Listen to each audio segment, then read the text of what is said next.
Welcome to the Daytona Beach Real Estate Insider, powered by the Daytona Beach Area Association of Realtors. Whether you're a real estate agent or just interested in our local real estate market, we hope this podcast provides value to you. We explore how our local association supports its members and share key tips for navigating Volusia and Flagler County real estate. Stick with us for the next few minutes. You won't want to miss it.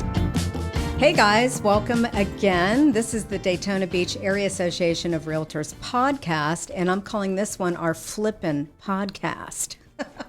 I like funny. That word, guys. I'm Kristin Petersen, your president for this year, 2025, and I have Chad Schultz with me. Hi, Chad. Hi, Kristin. Thanks for having me. Yeah. Chad has been in Volusia County 13 years now. He came from Arizona as a police sergeant and a firefighter. Yeah, I did both. Those fires, right. And you're a pilot on the side. Yeah, Do a little cruising every now and then. Yep, that's one of our favorite vacation things is to cruise, so we do that quite a bit. Yeah, I've been stalking you on Facebook, so I know where you've been. It's good to have fans. Thank you. Well, what I'm really a fan of is the fact that you flip properties. And you've been doing that since what, 92, 94, something like that? Yeah, I mean, ultimately, if you want to dig into like way back, yeah, I did my first property originally as a rental, not a flip, but I started in 92, 93 and had a couple properties in Arizona. And then in Daytona, I did my first official flip in Daytona area in 2014. Okay. So coming out of the disaster and into the market. So the prices were moderate then. They weren't, yeah, okay. I'm just putting myself in there. So let's just start off with how do you know, when I think of flipping, and I like to kind of think just like a basic level here. First I think, well, you got to have money. And so where do you get the money? And then how do you determine the property is a good property to flip? And then do you have like a timeline that you have to get all this stuff done real quick, get it back on the market and has to sell within 2 weeks, or you're out of money, or, you know, I'm just really basic level stuff. How do you start from there? Well, you know, there's a lot of working parts to it. It's to some extent it'll be a little bit different for each investor, right? So there is a thing that we call MAO, MAO, which is maximum allowable offer. And most investors will follow that formula, at least like in the initial searching for a property and things like that, when they're trying to filter through everything that's out there. And when you use Mayo, it gives you a reasonable expectation of a profit margin, you know, expenses, what you think you're going to get at the end versus what you're going to pay on the front side. And then, of course, each investor will tweak the Mayo formula slightly depending on their experience, maybe the area, how good the market is. You know, like 2 years ago, I mean, you couldn't hold on to real estate. Everybody was buying it as fast as it came on the market. So, you know, you could adjust your Mayo formula. You could afford to spend a little more on the front because you knew things were going to disappear quickly, you know. And then as far as the investment side of it, you don't have to have a penny if you don't want. I mean, if you have a little bit of experience in certain types of home improvement, you know, or you're just really good at organizing jobs, like the logistics of a project and things like that, If you find a good deal, I guarantee you can find the money for the deal. You know, I'm part of an investor network here in Florida. Actually, I'm the president this year of the largest nonprofit real estate investors association in the country. Oh, okay. I didn't know that. Yeah, we have over 1,000 members. We meet once a month. We have a few hundred people that show up to most every meeting. And you can literally stand in the room with people who do anything you could possibly want to do in the real estate investment arena. And when you network with these people face to face, they get to know you. And I mean, I can literally pick up a phone right now. I could have $1 million tomorrow, no questions asked. Wow. You know, but it takes time to. Are you single? Develop that. I'm just kidding. I'm married it takes anyway. time to develop that. You know, you can't walk in and say, hey, I'm going to join your club today, and then tomorrow say, hey, somebody write me a check. You know, you have to build a relationship like anything else. Right. So what would be the Mayo formula? Is it an A plus B equals C? Like in this market right now, it's April 2025. The market has changed, obviously. You know, we're not getting the prices that you were in 2020 and 2021, longer time on the market, et cetera. Right. So the typical Mayo formula that most people will use as their starting point or their basis, it's not a secret. It's 70% of what we call ARV, which is after repair value. And then 70% of that minus whatever your costs are going to be. So a very simple example would be, let's say $100,000, a house that might be worth $100,000 when it's done. you're going to start saying, okay, I would pay up to 70 for that house, but then what's it going to cost me to fix? If it's going to cost me, say, 20, well, now I should only pay approximately 50 for that house. And that gives you your ballpark starting point. And then from there, you want to determine some different risk factors and things along those lines, like the market. And if you're going to borrow hard money and you think it's going to sit on the market longer, the clock on hard money doesn't stop. So you have to take into account all those things. You may want to err your Mayo formula on the low side versus the high side. Would you rather be in this market right now? Would you rather be flipping the property, or would you be buying it to hold on to it, use it as a rental for a year or two, and then? There's a couple. You can ask 10 people that question; they're going to give you 10 different answers because everybody likes different things. I personally like the flip aspect. You don't hold on to the property very long. You get more of an instant satisfaction type situation. The problem is, or at least what I perceive the problem is for rentals, is that renters destroy property. So why would I take the time to purchase a property, invest the money to make it livable and nice and everything else, then you give it to a renter, and in 2 years, now you can't sell it for that peak dollar value that you could have had you sold it before anybody moved in. So you're staying in a lane. You're staying in the prefer. flipping lane. I have kept a few holds. I've come across a couple of really good deals that I just couldn't turn down, and I have kept some rentals, but I also haven't put a lot of money into them. Do you have specific property that you look at? For instance, only single family residences, or only townhomes, or stay away from condos, or sorry, and we just had a condo podcast.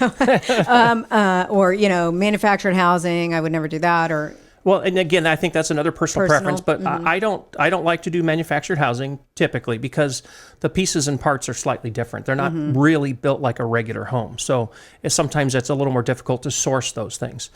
So I stay away from those, and I try to stay away from HOA related things. So that would be condos or some of the larger HOAs, like say maybe Ormond Lakes or breakaway trails. I wouldn't necessarily jump on a deal just because it was in breakaway.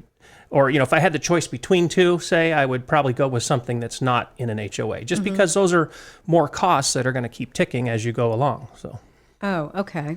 That's interesting. I don't want to make an HOA payment for the next 6 months at $300 a month or something, and I get zero benefit from it. You might as well sit it in the driveway and light that money on fire because you're never going to see that again. Right.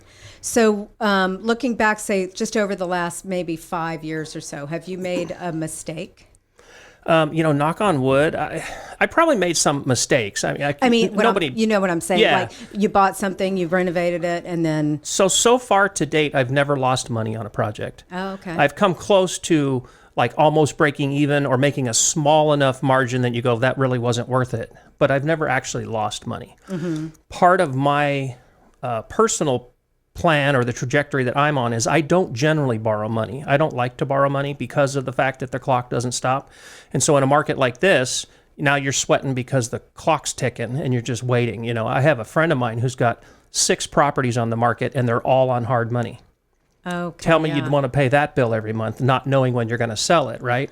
Whereas I use my own cash and I'm not paying the bill, but the person who's getting the interest over time is me. And so there's not as much pressure.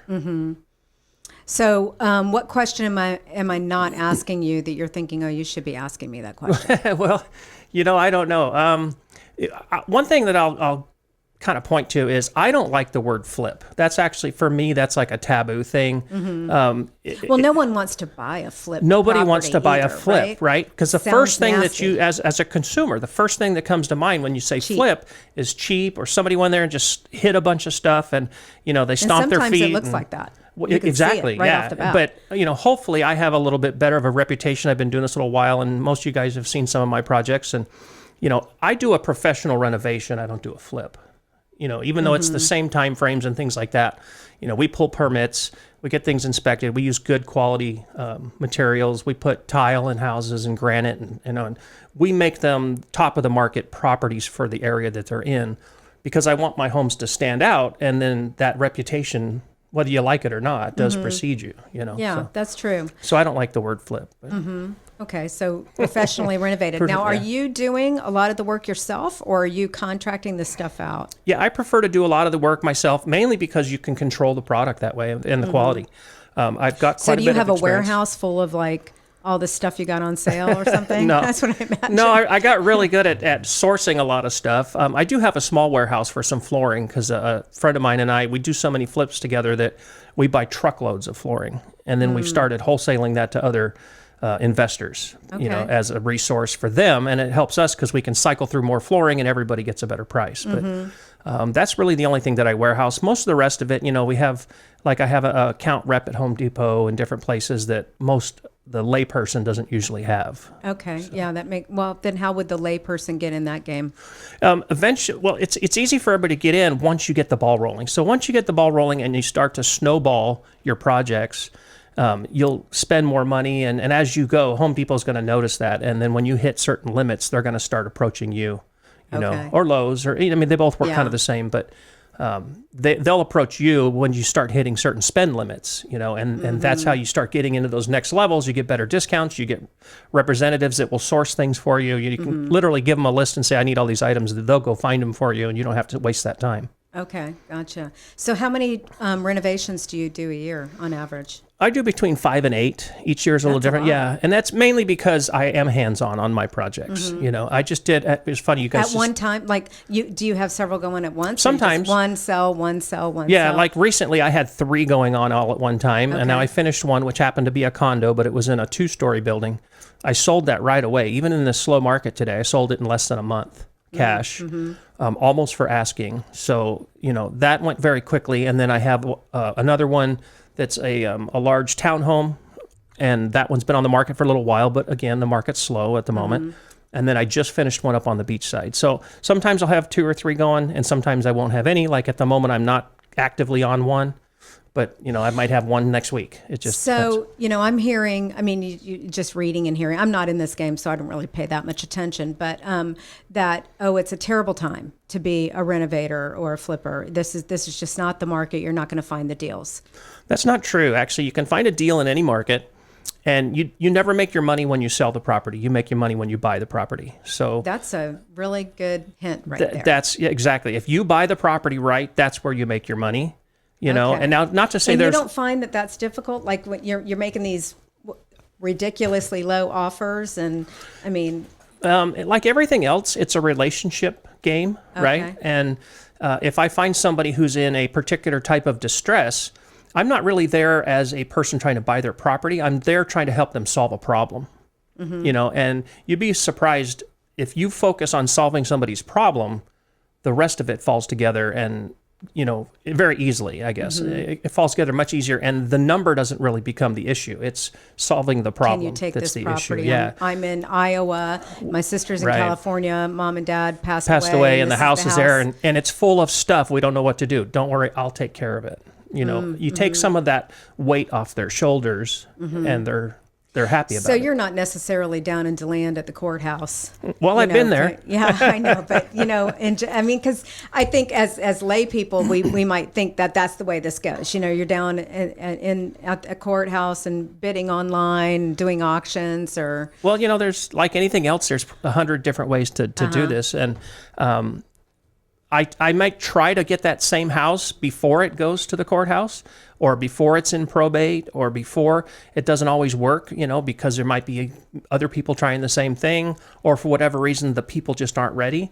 And then it may wind up at the courthouse, So I've bought properties through what's called an REO auction, which is when a bank already owns it. I've bought properties through the foreclosure process. I've bought probate properties out of probate. I've even paid for people to do the probate because they couldn't afford to probate in the first place, so they didn't know how to get rid of the property. Okay. I've paid for the probate so that we could get the house moved. So again, solving their problem. The problem was that we couldn't get probate done. Here, I'll pay for the probate. That type of thing. So how do you get involved in this organization that you're involved in? So the one that I'm in, it's called Central Florida Realty Investors, and it's a national. It's a charter of the national REIA. REIA stands for Real Estate Investors Association. It's kind of like the NAR. It's just a big national organization. And they could go to CFRI.net and read about the local chapter, which is out of Orlando. It has 6 sub-chapters in the 6 counties surrounding Orlando, and everybody meets once a month. There's a main meeting once a month. There's all kinds of focus groups and different trainings and seminars all the time, and they focus on the things that people want. So if you want to learn how to invest in multifamily housing, we have a focus group that's nothing but multifamily housing. And you can go and you can literally rub elbows with people that are multimillionaires from multifamily and learn how they did it, and they'll walk you through stuff and help share their resources and all that. So that sounds like the way to go. Yeah, they can look it up online or search the MLS for a deal. You know what I mean? That's I bought some off the MLS too. You can get them everywhere. Although the competition for an investor on the MLS is a lot more intense. Because if a good deal shows up on the MLS, there's 100 people trying to buy it. Right. If I show up at your door, or I send you a letter because somebody passed away and you happen to read my letter, I may be the only person you talk to, so I don't have the competition. Well, that's not true because I got a listing and they had your letter. Well, I remember that several. I didn't say they're all going to talk to me, you but just brought it back to me. Anyway, your letter was there. It was in the kitchen. Good. There were a few other ones too, but I told him if you want to do that, then this is your guy. Right. Well, solving problems. Everybody's in a different situation. So. Yeah. So what am I not asking you that I should be asking you before we wrap up? Shoot, I don't know. I thought you were going to go down with all those questions, but it's really easy to get started. It's actually easy. The easiest way for people to get started would be to go to an investors group and start learning because that literally costs you zero. You can show up to our general meeting for free the first time you show up. And you can see, does this fit for me? Is this interesting? Do they have things that I'm interested in? And I think it'd just be interesting to talk and listen to all the conversations. Yeah. One question I do have is what renovation do you think adds the most money to a renovation? So you buy this house, it's going to be great. It needs everything, but what's the key renovation in that house that's going to bring the most profit? I think, at the sale? That's kind of an age-old thing is the kitchen and bathrooms, right? That's what sells houses. And so that's why I try to go the extra mile. Even on the lower-end houses, I had a house over on Imperial Drive, which is a Daytona Beach, unincorporated. It's just your basic kind of blue-collar neighborhood.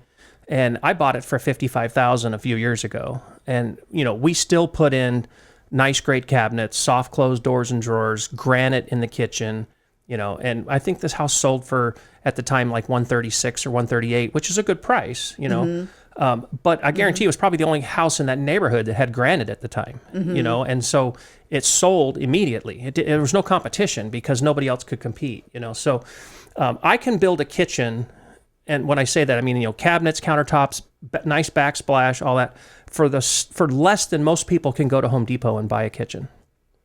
And so for me, that's the biggest return on my investment. And that's because you're buying the product in bulk? Or? Well, I buy my cabinets. I source my cabinets from the same company that sources for KB Homes and DR Horton, and I buy direct. There's no middleman. Okay. So I actually get my cabinets less than the guy who gets at Cabinets to Go in town, less than his cost. So and that's because you're part of this group and you've got all these contacts.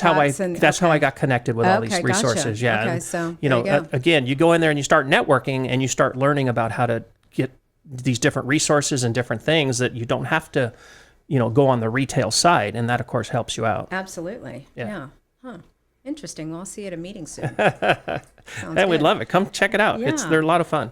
So if somebody that's listening, whether you're in the public or a real estate agent, and they kind of are really interested in this, can they reach out to you? Can we put I don't stuff mind. out there? Sure, yeah. We can put some information up, and they can reach out, email me or text or whatever is convenient. I'll make sure you guys have all the info that I use for the investment side, but I help people all the time. Yeah, I think that would be really, it's a scary subject if you've never done it, right? Because you're always thinking about, getting burned, and if you're using your own money in the beginning or something like that. But it makes a lot more sense, doesn't it? Just to go somewhere where everybody's doing it and learn the lessons. Yeah, they can help you. They can help you avoid a lot of the big mistakes that people make initially too. But taking that first step is the hardest. When I first wanted to do the actual flipping process, it took me a long time to decide, okay, I'm going to take this chunk of money that I've been saving forever, and I'm going to risk this.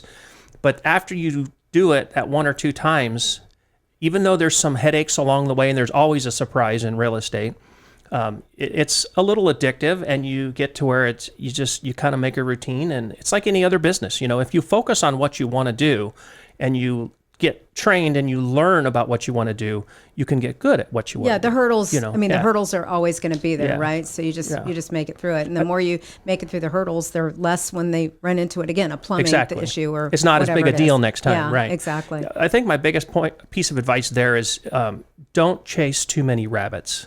You know, if you chase too many rabbits, you'll never catch any of them. Mm-hmm. And there's a lot of people that do that. They have what I call shiny object syndrome, and they'll come into the investor world, and there's so many options, and they want to try a little of everything, and then they're not successful. They're not successful at anything. Mm-hmm. You know, come in and try and focus on an area, and then once you get a little bit of proficiency, then maybe add another area or something like that. Don't try to do it all at once, which is what a lot of people do because they're just trying anything to make money. Yeah. You know, if you need to focus and spend some time on one thing and get good at it. Well, I think it's interesting that you said that the market is still here, because I think when the market changes like it has, you hear in the offices, or at least that people are walking around going, "Oh, the investor market is over." And that's not a thing right now.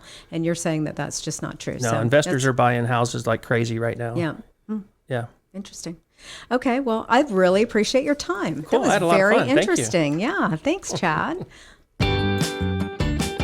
Thanks for tuning in to the Daytona Beach Real Estate Insider. We hope you found today's episode helpful. Be sure to subscribe so you never miss an update. And don't forget to follow us on social media for the latest news and tips. Until next time, happy house hunting.